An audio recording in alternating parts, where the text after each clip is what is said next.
भाई, टीडी भाई और अबू लहब साहब। एक काम करते हैं, पहले अबू लहब से बात करते हैं। मोहम्मद अबू लहब भाई, क्या हाल चाल है आपके, कैसे हैं? जी हेलो। नमस्ते, आदाब, सलाम तमाम जो स्टेज पे हैं। मैं फर्स्ट टाइम आ रहा हूँ। आवाज़ आ रही है सबको? हाँ, आपकी आवाज़ आ रही है। आप एक्स मुस्लिम है ना? हाँ, हाँ। जी, जी। मैं किसी रेस्टोरेंट में बैठा हूँ, तो ये आवाज़ तो कम नहीं हो सकती जो आपको आ रही होगी गानों की। मैं एक बात करना चाह रहा था डिबेट के हवाले से कि इन लोगों से जिस तरह ना एक लफ्ज़ पे अड़ा जाता है कि आप यूनिवर्स दिखा दें बस पूरे कुरान शरीफ से। जजीद भाई के साथ भी इनकी डिबेट हुई थी और ये वहाँ पे बिल्कुल ढीले हो गए। सिर्फ एक लफ्ज़ पे कि भाई यूनिवर्स का लफ्ज़ आप दिखा दें, समा का क्या मतलब है, वो आप लफ्ज़ जो है लफ्ज़ी तर्जुमा अरबी का, वो आप दिखा दें या कोई और यूनिवर्स के अगर अल्टरनेट कोई लफ्ज़ है वो दिखा दें। तो इनकी अगर पढ़ा जाए ना किसी एक चीज़ पे, किसी के एक लफ्ज़ पे, तो फिर इनकी जो है ना फिर आगे नहीं है। वो वहाँ पे मैं जो डिबेट देख रहा था उसमें साफ-साफ दिख रहा था कि ये जो है ना लूज़ कर रहे हैं, इसके आगे वो नहीं चल सकते।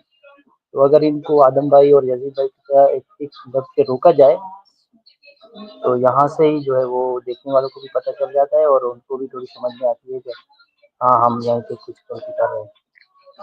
क्या पता वो आइंदा उस पे कुछ और लेके आएँ डिलीवरी।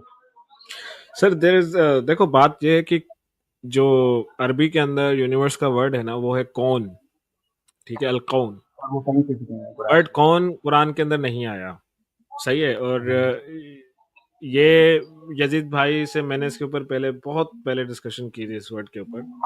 कुरान के हिसाब से कॉस्मोलॉजी बड़ी सिंपल है, समा और अर्थ। ठीक है, जो अल अर्द है, अल समा अल अर्थ, सबा समावात हैं। और हदीसों के अंदर माने तो सबा अर्द भी हैं। तो कुरान कॉस्मोलॉजी के हिसाब से सबा समावात हैं, उसके ऊपर अल्लाह का अर्श है, अल्लाह अर्श के ऊपर अल्लाह बैठा हुआ है शायद। सही है ना? द थिंग इज कि यूनिवर्स, ये जो कॉन्सेप्ट है, ये बाद में डेवलप हुआ।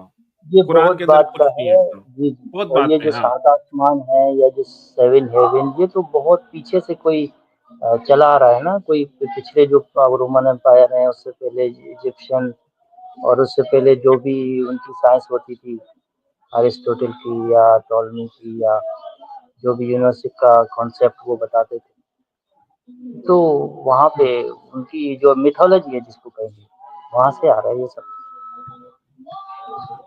But I give them the doubt of, let's say, benefit of doubt कि ठीक है भाई, समा जो है तुम्हारे हिसाब से वो यूनिवर्स है, ठीक है, तो मैं अपने पैमाने पे जो है वो रहो। लेट मी सी कि क्या तुम्हारी ट्रांसलेशन हर जगह पे बैठती है।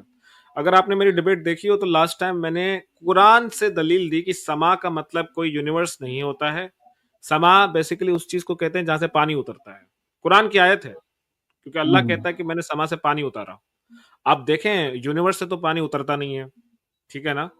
तो पानी कहाँ से उतरता है? बेसिकली क्लाउड से उतरता है। तो अल्लाह के हिसाब से जो दुनिया का समा है, जो दुनिया का आसमान है, वो क्लाउड्स वाला आसमान है। अब उसी से पता चलता है कि हुँ। Allah, is Allah talking about universe और is Allah talking about sky. उसी से पता चल जाता है। तो कुरान की बिल्कुल, दलील है बिल्कुल हमारे सही। पास। जी, अभी भाई वही है ना कि एक छत की तरह था। वो जब देखते थे कि भाई ये ज़मीन है, ये छत है, बस इसके अलावा तो कुछ और है ही नहीं।